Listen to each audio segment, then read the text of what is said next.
Welcome back to Cosmic and Body Horror. Join us on a journey through the pages of old, dusty horror pulp magazines. Before we begin, I invite you to pause for a moment and share in the comments where in the world you're listening from and what time of day it is for you. World of the Mad by Poul Anderson. Langdon had found immortality on the planet Tanith. Naturally, he wanted his wife to share it, if he could prevent her from going insane.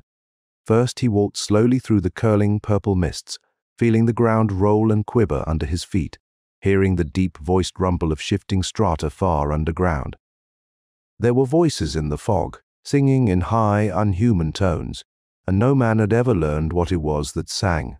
For could the wind utter sounds so elfishly sweet, almost words that haunted you with half-understanding of something you had forgotten and needed desperately to remember? A face floated through the swirling mist.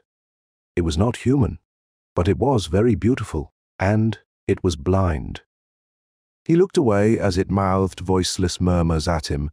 Somewhere a crystal tree was chiming, a delicate pizzicato of glass, like leaves vibrating against each other. The man listened to it and to the low muttering of the earth. For those at least were real, and he was not at all sure whether the other things were there or not. Even after 200 years, he wasn't sure. He went on through the mist. Flowers grew up around him, great fragile laceries of shining crystalline petals that budded and bloomed and died even as he walked by. Some of them reached hungrily for him, but he sidestepped their groping mouths with the unthinking ease of long habit. Compasses didn't work on Tanith, and only a few men could even operate a radio direction finder. But Langdon knew his way and walked steadily ahead. His sense of direction kept rotating crazily. It insisted he was going the wrong way. No, now the house lay over to the right, no, the left, and a few paces straight up. But by now, he had compensated for that. He didn't need eyes or kinesthetic sense to find his way home. There was a new singing in the violet air. Langdon checked his stride with a sudden eerie prickling along his spine. The mist eddied about him thick and blinding, but now the city was growing out of it. He saw the towers and streets and thronging airways come raggedly into being. Suddenly he stood in the middle of the city. It was complete this time, not the few fragmentary glimpses he ordinarily had. The mist flowed through the ghostly spires and pylons, but somehow he could see anyway. The city lay for kilometers around. It was not a human city. It lay under 3 hurtling moons, lit only by their brilliant silver, but it lived, it pulsed with life about him. The shining dwellers soared past and seemed to leave a trail of little sparks, luminous against the night. They were not men, the old folk of Tanith, but they were beautiful. There was no sound. Langdon stood in a well of silence while the city lay around him, and he thought that perhaps he was the ghost, alone and excommunicated, on a world which lay beyond even the dreams of man. But that was nonsense, he thought, angry with himself. It was simply that temporal mirages transmitted only light, not sound. He was here, now alive, and the city was dust these many million years. 2 dwellers flew past him, male and female, with arms linked, laughing soundlessly into each other's golden eyes. The male's great glowing wings brushed through Langdon's body. He stood briefly in a shower of whirling light motes, and they didn't heed him. They didn't know he was there. They were only for each other, those 2, and he was a ghost out of an unreal and unthinkably remote future. The mirage faded slowly. In bits and patches, it dissolved back into the purple fog. He was alone again. He shivered and hastened his steps homeward. The mist began to break, raggedly, as he came out of the forest. He went by a lake of life, with only a passing glance at the strangeness of the new shapes that seethed and bubbled, rose out of its slime and took shifting form and sank back into chemical disintegration. There was always something new, grotesque and horrible, and sometimes eerily lovely to be seen at such a place. But spontaneous generation was an old story to Langdon by now. And Eileen was waiting. He came out on the brow of a steep hill that slanted down into the little cup-like valley where he had his dwelling. The hills were blue around it, blue with grass that tomorrow might be gold or green or grey, and the sky was currently blood-red. A grove of feather-like trees hid the house, swaying where there was no wind and murmuring to each other in their own language, and a few winged things hovered darkly overhead. For a moment, Langdon paused there, savouring the richness of it. This was his home, his land back on Terra. They had forgotten the fullness that came with belonging to the earth, but the men who colonized among the stars remembered. Looking back, Langdon thought that the real instability and alienness was in the solar system. Men had no roots there, and it was a secret woe in them and made them feverish and restless, eager to taste from all cups but shuddering away from draining anyone. On Tanith, thought Langdon with a quiet sort of exultation, a man drank his cup to the bottom, and there were many cups, or if only one, it was never the same and could never be emptied. For a man on Tanith did not grow old. Suddenly he stiffened, and a psyche feeder swooped low to absorb his furiously radiated nervous energy. The reaction of it eddied in his mind as a chilling fear. Angrily, without having to think about it, he drove the creature off with a jaggedly pulsed mental vibration and remained standing and listening. Someone had screamed. It came again, distorted by the wavering air, hardly recognizable to one who had not had time to adjust to Tanith. And it was Eileen's voice. "Joe! Joe! Joe! Help!" He ran, scrambling down the unstable hillside with his mist-wet cloak flapping behind him. A sword plant slashed at him with its steely leaves. He swerved and went on down into the valley, running, leaping, a bounding black shadow against the burning sky. Static electricity discharged in crackling blue sheets as he tore through the grove, hissing against his insulating clothes and stinging his face and hands. Something floated through the dark air, long and supple and dripping slime, grimacing at him with its horrible wet mouth. Another illusion or mirage, he thought, somewhere in the back of his mind. They no longer bothered him. In fact, he'd have missed them if they never showed up again. But Eileen. The cottage nestled under the tall, whispering trees, a peak-roofed stone building in the ancient style that Langdon had thought most appropriate to the enchanted planet. There was little of terror about it after its century and a half of existence. It was covered with fire vines, over which danced the seeming of little flames. Luminous flying creatures nestled against the doorway, and he had never found the cause of the dim, sweet singing he could always hear around it. The door stood ajar, and Eileen was sobbing inside. Langdon came in and found her huddled on a couch before the fireplace, trembling so that it seemed her body must be shaken apart, and crying. He sat down and put his arms about her and let her cry herself out. Then he remained for a while stroking her hair and saying nothing. She bit her lip to keep it steady. Her voice was like a small child's, high and toneless and frightened. "It bit," she said. "It was an illusion," he murmured. "No, it bit at me, and its eyes were dead. It came out of the floor there, and it was all in rags." "You had an illusion frighten you," he said. "A psyche feeder flying nearby caught your increased nervous output, drew on it, and that of course frightened you still more. They're easy to drive away, Eileen. They don't like certain pulse patterns. You just think at them the way I showed you. It was real," she insisted, quietly, with something of a child's puzzlement that anything should have wanted to hurt her. "It was black, but there were greys and browns and red too, and it was ragged." He went over to the cupboard and got out a darkly glowing bottle and poured 2 full glasses. "This'll help," he said, trying hard to smile at her. "Prosit." "I shouldn't," said Eileen, still shakily but with some return of saneness. Junior won't take harm from a glass of wine," said Langdon. He sat down beside her again, and they clinked goblets and drank. The fire wavered ruddily before them, filling the room with warm, restless light and with dancing shadows from which Eileen looked away. "I'll get an electronic range installed soon," said Langdon, trying to fill the silence with trivia. "It can't be convenient for you cooking on an ancient-style stove." "I thought they didn't work on Tanith. Electronics, I mean," she answered, with the same effort of ordinariness.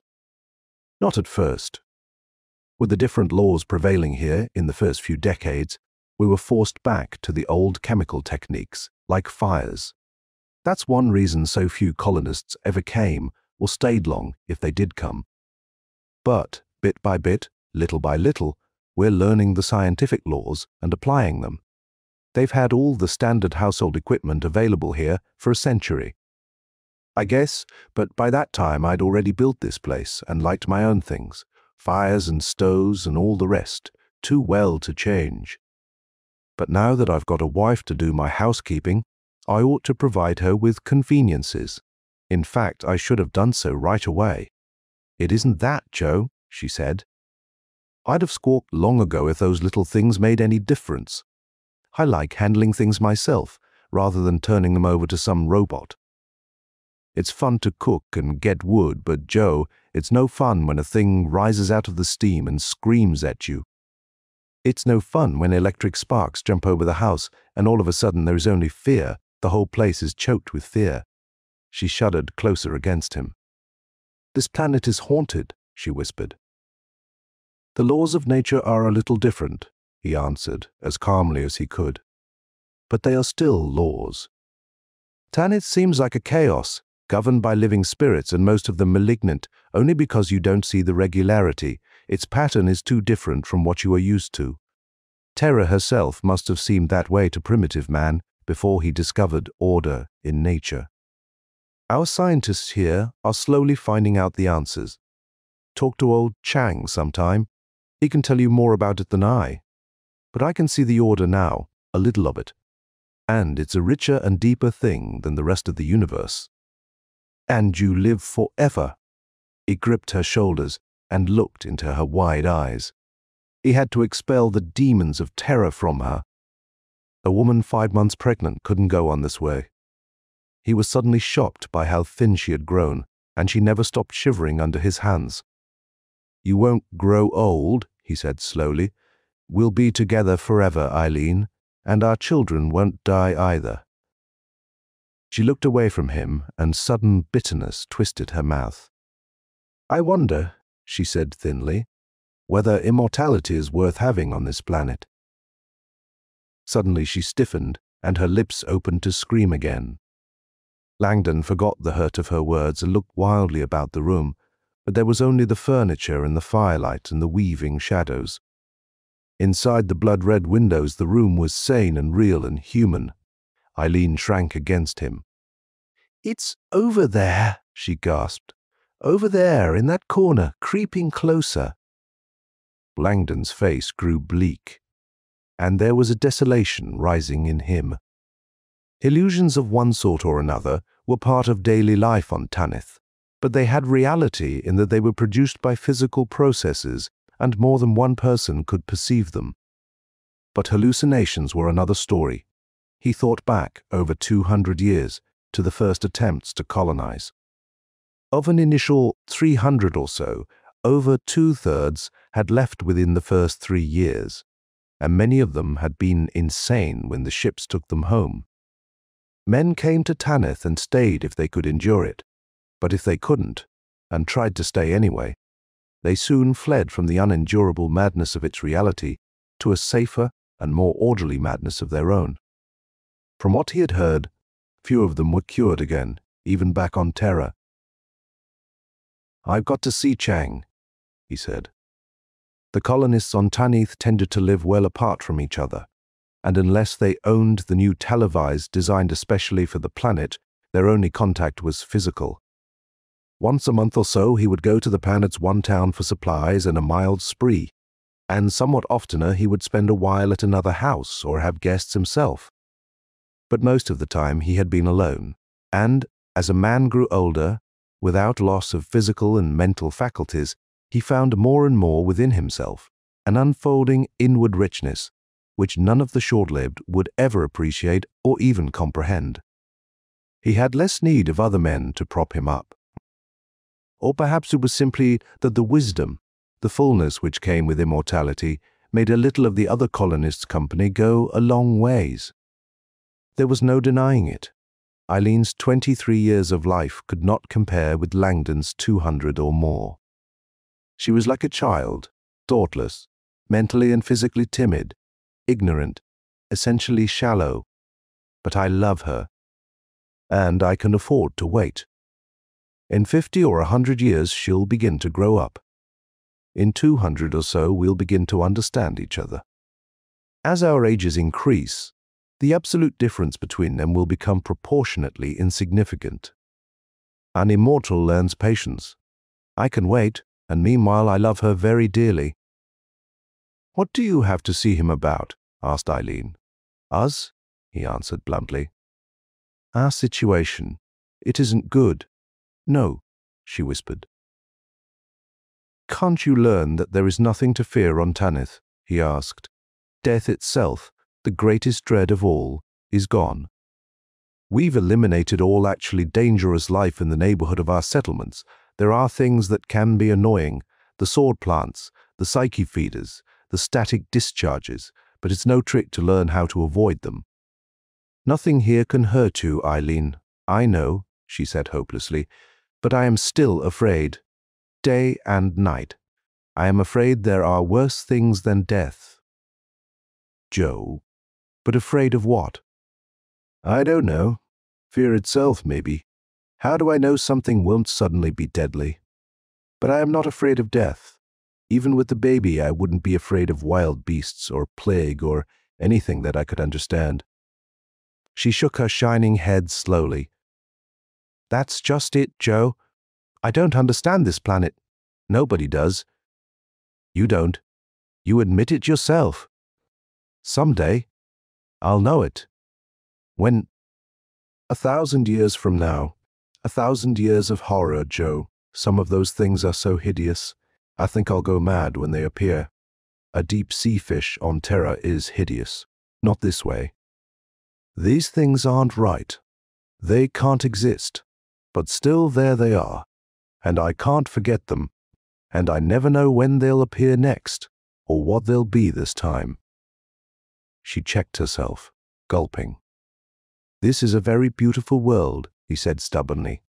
The colors, the forms, the sounds. None of them are right.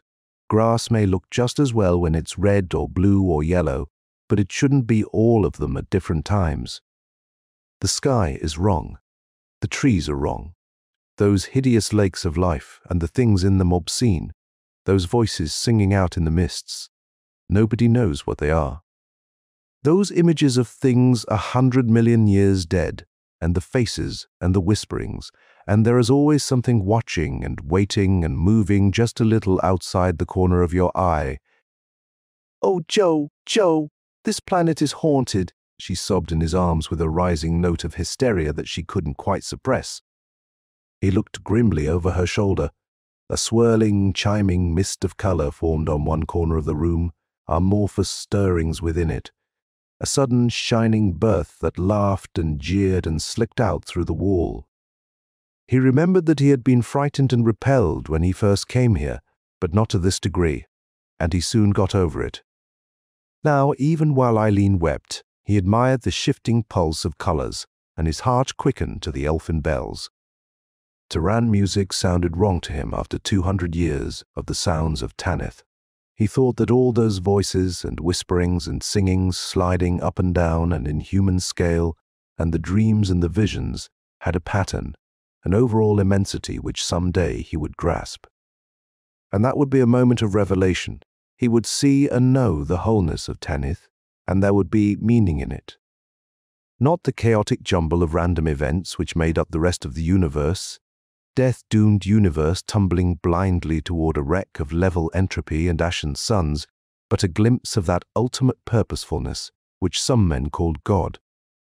Briefly, a temporal mirage, showed beyond the window a fragmentary glimpse of a tower reaching for the sky. And it was no work of man, nor could it ever be. But it was of a heart-breaking loveliness. He wondered about the ancient natives. Had they simply become extinct, reached a point of declining evolutionary efficiency, such as seemed fated for all species, and gone into limbo some millions of years previously?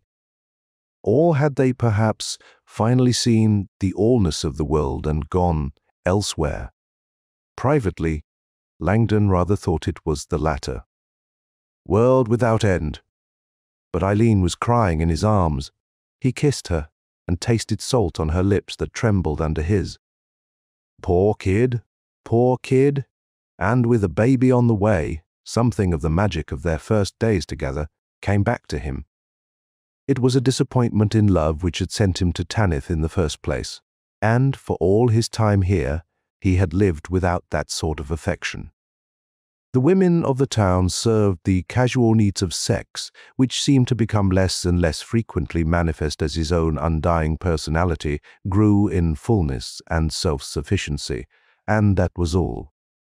Still, a single man was incomplete, and a year ago one of the few colony ships landed, and Eileen had been aboard, and the forgotten springtime stirred within him. Now, well, she released herself, smiling with unsteady lips. "I'll be all right now, dear," she said. "Let's go. I have to talk this matter over privately with Chang. His wife can take care of Eileen. Certainly I can't leave her here alone, but sooner or later he would have to." It wasn't only that he had to go out and oversee some of the fields on which grew the native plants, whose secretions, needed by Terran chemistry, gave them their livelihood. Solitude and long walks through the misty forests and over the whispering hills had become virtual necessities to him. He had to get away and think, the mighty thoughts of an immortal which no Terran could ever comprehend in his pathetic lifetime were being gestated in his brain. Slowly, piece by piece, the coherent philosophy which is necessary for sanity was coalescing within him, and he was gathering into himself the essence of Tanith. Some day, perhaps 1,000 years hence, he would know what it was that haunted him now. He could not suppress a feeling of annoyance, however. Eileen had had over a year to adjust now, and she was getting worse instead of better. A brief sojourn in utter alienness might be merely pleasing and interesting, but over a longer time one either got used to it or she'd have to learn, have to accept the sanity of Tanith and know it for a deeper and more real one than the sanity of terror. Others had done it. Why couldn't she? Chang, Simon and his wife lived several hundred kilometers away, an hour's flight by air jet. Their spacious house lay amid lawns and trees sloping down to a broad river. It held a serenity and graciousness which terror had forgotten. Langdon was always glad to be there, and even Eileen seemed to be soothed. She had screamed once on the flight over, when the sky had suddenly seized with hell-blue flame, and she was still trembling when they arrived. Their hostess took her off for one of those mysterious private conferences between women, which no merely male creature will ever understand, and Langdon and Chang sat out on the veranda and talked. The Chinese had been in his 50s when he came, one of the first load of colonists, and Tanith could not restore lost youth. But a healthy middle age had its own advantages. It conferred a peace and depth of mind more rapidly than an endlessly young body would permit. In the solar system, Chang had been a synthesist, taking all knowledge and its correlation as his field of work, and he had come to Tanith in some of Langdon's mood of abandonment, futile to attempt the knowing and understanding of all things when life had flickered out in 100 years. But as an immortal synthesist, the two men sat in the long twilight saying little at first. It was good just to sit, thought Langdon, to let a glass of wine and a cigar relax tensed muscles while the dusk deepened toward night. At such times he felt more than ever drawn into the secret whole which was Tanith. Almost it seemed he was on the verge of that revelation of seeing the manifold aspects of reality gather themselves into one overwhelming entity of which he would be an integral part. The philosophers and mystics of Terra had sought such identification, and the scientists were still striving to build a unified picture of the cosmic whole.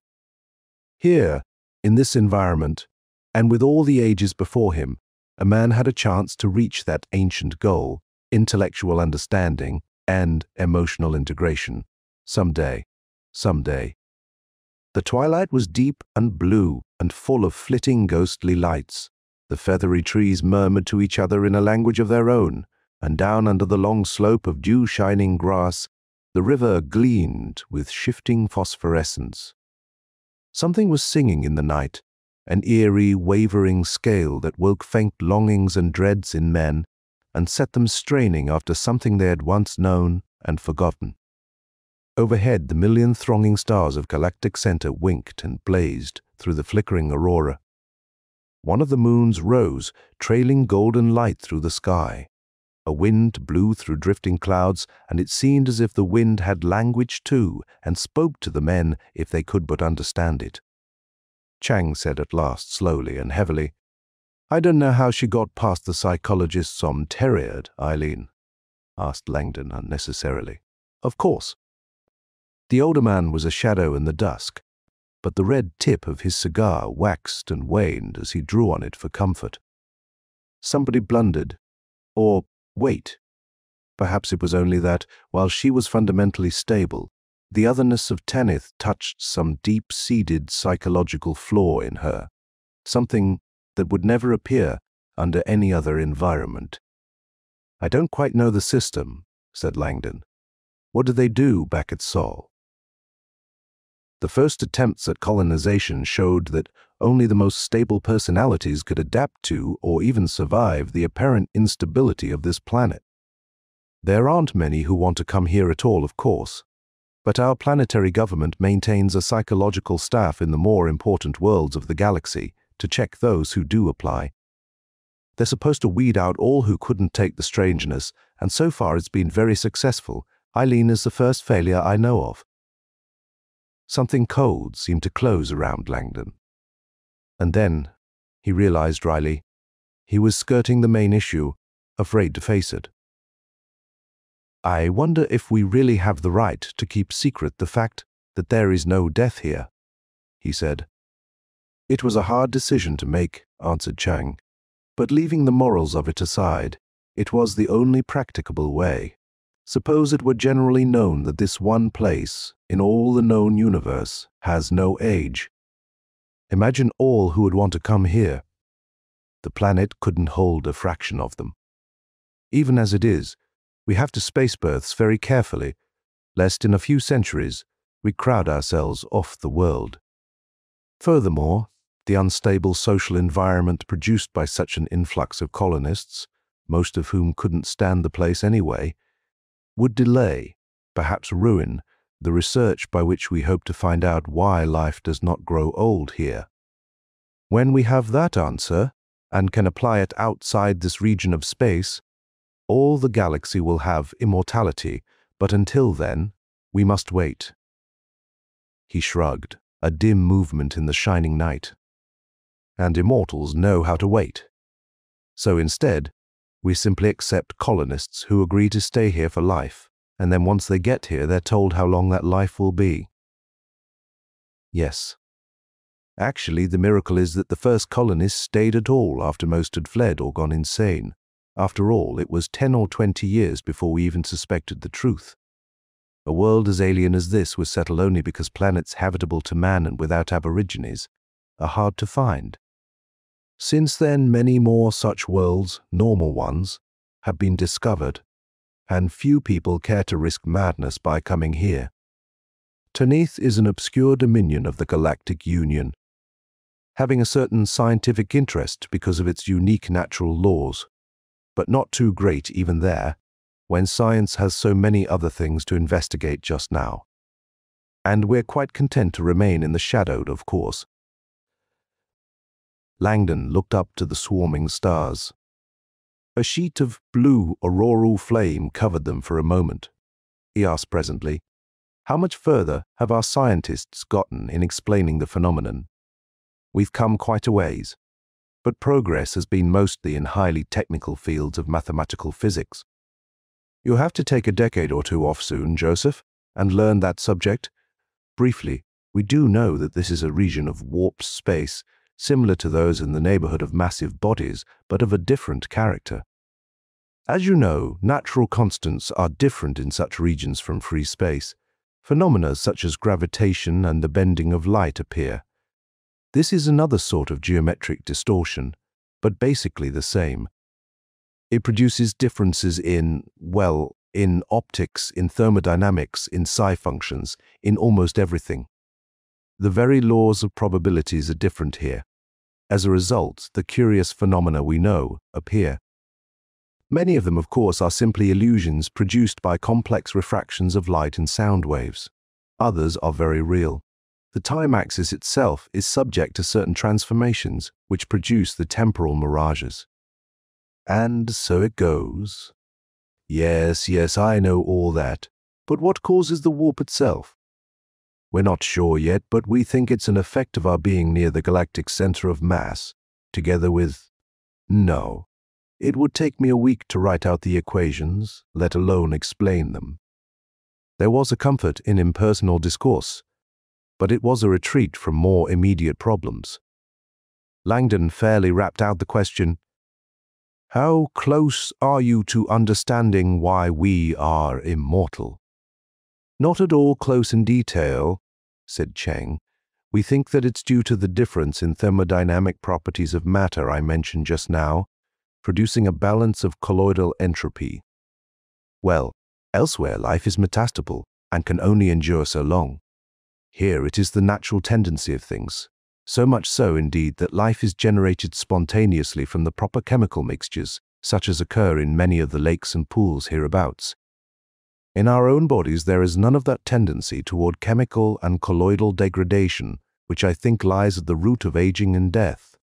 But that's just my guess, you know, and biological phenomena are so extraordinarily complex that it will probably take us centuries to work it out. After all, we haven't even settled all the laws of Tanith's physics yet. Several centuries, and there is no other planet where this might also happen. None have been found, and on the basis of our theory, I am inclined to believe that Tanith is unique in the galaxy, perhaps in the universe. Langdon was aware of Chang's speculative gaze on him, and if there were others, they'd be just as foreign to terror. I see. Langdon looked away, down to the streaming silver gleam of the river. There was a ring of little lights dancing on the lawn. He could hear the tinkle of elfland bells, and he thought he could see glowing wings and lithe light forms that were not human, but very lovely. "You were thinking of moving away?" asked the synthesist at last. "Yes, I hated the thought. But Eileen, well, you saw her, and you remember those first colonists. I do. She is exhibiting all their symptoms. She can't stand the unpredictability of her environment, and she can't adjust her scale of values enough to see the beauty in what to her is wrong and horrible." In the vague golden light, Langdon thought he glimpsed a grim smile on the other man's face. "Perhaps she is right, Joseph. Perhaps it takes someone not quite sane by the rest of the galaxy's standards to adjust to Tanith. But can't she see I've told her? Intellectual understanding of a problem never solves it, though it may help. Eileen takes your word for these being purely natural phenomena. She's not superstitious. It might help if she were, because explaining the horror doesn't lessen it to her. Man is not a rational animal, Joseph, though he likes to pretend he is. Can't she be helped?" "Psychology? No." The old voice held pity, but it did not waver. "I've studied such cases. If you keep her here much longer, she'll have a miscarriage and go insane.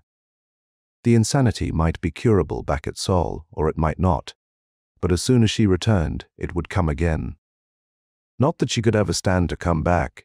She's inherently unable to adapt herself to an utterly foreign environment. You'll have to send her home, Joseph, soon. But she's my wife." Chang said nothing.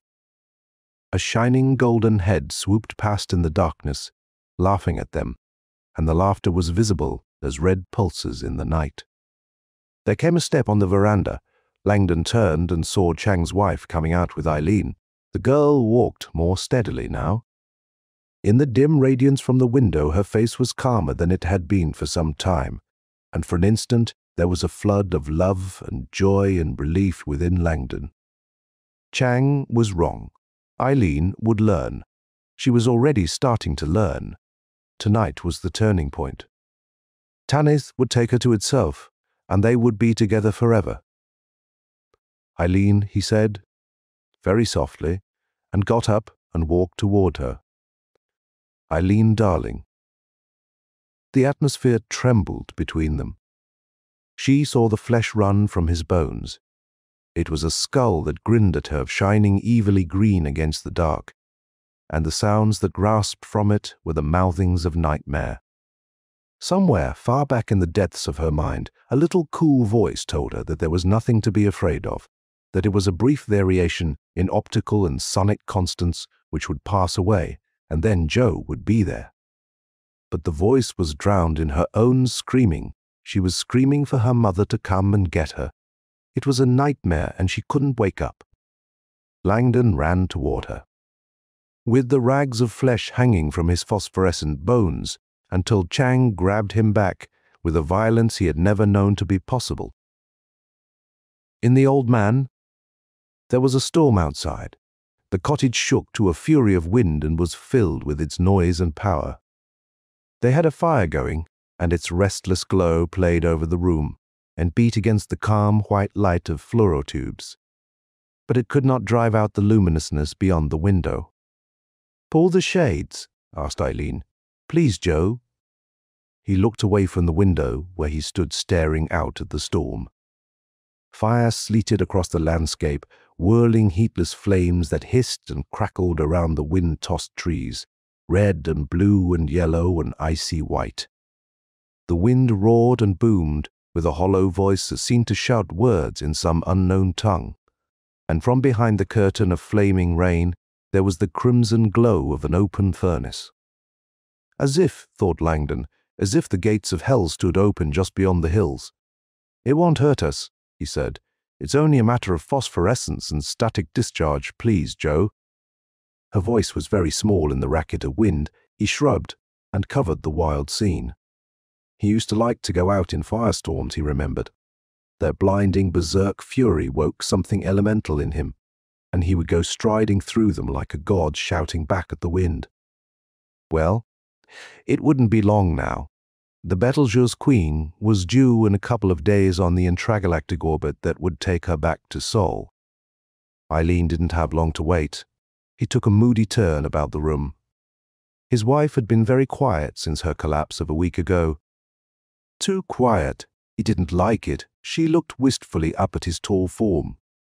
He thought that she looked pathetically small and alone, curled up, almost crouched, in the big armchair. Like a very beautiful child, too thin and hollow-eyed, now but beautiful. A child, she has to go. She can't live here. And well, if she goes, it will be like a death within me. I love her. "I remember winter storms on Terra," said Eileen softly. "It would be cold and dark, with a big wind driving snow against the house. We'd come inside, cold but warm underneath, with being out in it, and we'd sit in front of a fire and have hot cocoa and cheese sandwiches. If it was around Christmas time, we'd be singing the old songs." The wind yammered, banging on the door. A stealthy shape of light and shadow wavered halfway between existence and non-existence over in a corner of the room. Eileen's voice trailed off, and her eyes widened, and there was a small, dry rattle in her throat. She gripped the arms of her chair with an unnatural tension. Langdon saw it, and came over to sit beside her on one arm of the chair. Her hand closed tightly around his, and she looked away from the weaving shape in the corner. "You were always good to me, Joe," she murmured. "How could I be anything else?" he asked, tonelessly. There was a new voice in the storm now. A great belling organ was crying to him to come out. Tanith was dancing in a sleet of fire just beyond the door. "I'll miss you," she said. "I'll miss you very much." "Why should you? I'll be along." "Will you, Joe? I wonder I can't ask it of you. I can't ask you to trade 1,000 years of life, or 10,000 or 1,000,000, for the little 60 or 70 you'll have left out there.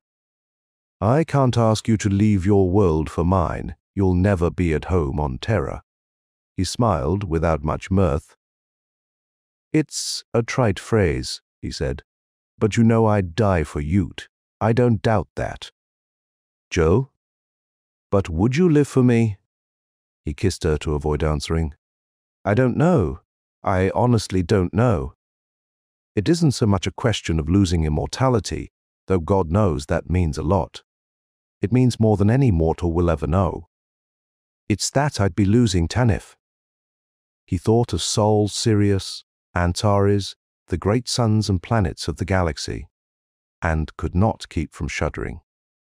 Drabness, deadness, colorlessness, meaninglessness.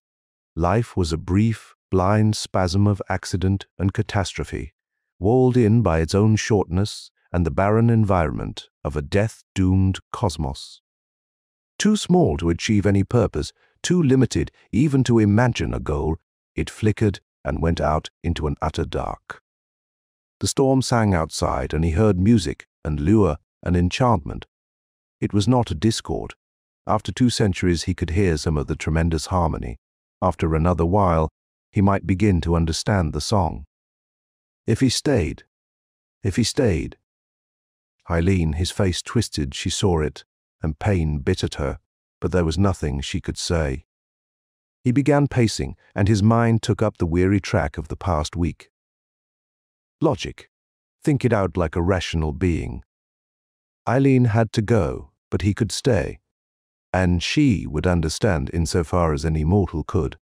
Somewhere else, back in the solar system or on some other of man's many planets, she would find another husband who could give her all his heart. Which I could never do, because I love Tanith. She would come to think of me as dead. She would hold him dear for the brief span of their lives. She'd be happy, and maybe someday she'd send the child back to me, as for himself. Well, the initial pain of separation would be hard to take, but he had an immortal's endurance. Sooner or later the longing would die, and there would be another woman someday on one of the colony ships whom he could love and take to wife forever. He could wait. He had all time before him, and he would be on Tanith, and there would be his friends. He thought of the utter loneliness that waited for him in the galaxy. 200 years was a sizable draft of eternity. He had acquired enough of the immortal's viewpoint and personality to find the short-lived completely alien. He could never know more than the most superficial comradeship with even the oldest of those who were younger than he. He could never be close to his wife. She would occupy only the smallest part of the emptiness within him. Because before she had grown enough to match him, they would both be dead. Will die. Go down in the futility of the universe, and Tanith will go on. I might have been a god, but I'll go down in dust and nothingness. No one will have gotten any good of me. Unless I stay. The wind called and called. Eileen was right, I am not afraid to die, but I am afraid to live in the way she must. Horribly afraid, but I love her. 50 years hence there'll be another woman, but I love Eileen now. Round and round a crazy roaring whirlpool swinging and crashing toward madness. His thoughts were running in the meaningless circle. The familiar landmarks flickered by with ghastly speed in that devil's race. The room wavered before him. He snarled with sudden inarticulate rage and grabbed his insulating cloak and rushed out the door. Eileen shrank back in her chair. He was gone. She was alone now, and all the powers of Tanith were rising up against her. The wind hooted and whistled, piping down the chimney and skirling under the eaves. The blind lifted to an invisible force, and she saw the red flames of hell blazing outside. The floor globes flickered toward extinction. Darkness closed down, but it was full of dancing light and glimmering shapes that jibed and jeered and spun closer to her. The room began to whirl, faster and faster, a tipping, tilting saraband on the edge of madness. All the old forgotten powers of night and dark and hell were abroad, whirling on the wind and slamming against the door and banging their heels on the roof. They rose out of the floor and seeped from the walls and the air. Fire danced around them, and they neared her, crying something that she knew would drive her mad when she understood it. Joe. Joe. Joe. Mother, God. Joe was gone out into the storm. Mother was dead these many years. God had forgotten. And the powers closed in laughing at her and mocking and whispering what she could not stand to hear. And there and around and around and around and around and around, down, down, down, down, down, into darkness. Langdon did not hear her scream the first time. He stood in the living torrent of light. Fire streamed about him and dripped from his hands, his hair crackled with static electricity, and the wind sang to him. It filled him. The song of the wind, the song of Tanith. He was lost in it, whirled up in a great, singing, joyous laughter. He knew, in another moment he would know, he would be part of the allness and have peace within him. Fire, wind, the slender, graceful trees laughing as the flames leaped around them, a great exultant chant from the living forests and the dancing hills, a glimpse of an ancient Tanithian across many million years flying in the storm with the red and gold and blue and bronze rushing off his wings. Tanith, Tanith, Tanith. Tanith, I love you. I am part of you. I can never go. This is the thing other men do not know. More than immortality, more than all the mighty dreams you give us, there is yourself. A day on Tanith is more than a lifetime on Terra, but they will never know that because they have never felt it. The strong love of a man for his home, but this is passion. It is the whole of life, and Tanith gives it back. Here, and here alone, is meaning and beauty and an unending, splendid horizon. Here alone a man can belong. See that bird with wings like molten silver? The second scream was wordless and crazy and horrible, that the dying fragment of his own name went through him like a knife. For the barest instant he stood there, while the storm roared about him, and the fire rushed over the world. Then, quite simply, he ran back into the house. The blood and pain and screeching horror of what she, Ben, endured left him physically ill. But he managed to get her to bed, and even after a long while, to sleep. Then he walked over to the window and drew the blind. His shoulders sagged with the defeat and death and ruin that was here. The captain of the Betelgeuse Queen did not like Tanith, and said as much to his mate as they relaxed on the promenade deck. "The place gives you the blue willies," he declared. "Everything's wrong there. Praise the powers it's so backward and obscure, we only have to stop there once a year or so. The colonists seem to like it," said the mate. "They would," snorted the captain. "Worst bunch of clannish provincials I ever saw. Why, they hardly ever leave the planet, except maybe for a year or so at a time, on essential business, and they won't befriend you with anybody. Takes a crazy man to stand that world in the first place."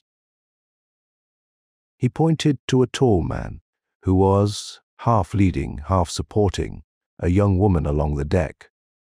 She would have been beautiful had she not been badly underweight. She smiled at the man, but her eyes were haunted, and his answering smile was far away. It went no deeper than his lips. "That fellow Langdon is the only long-time colonist I ever heard of who left Tanith for good," said the captain. "He must have been there for years.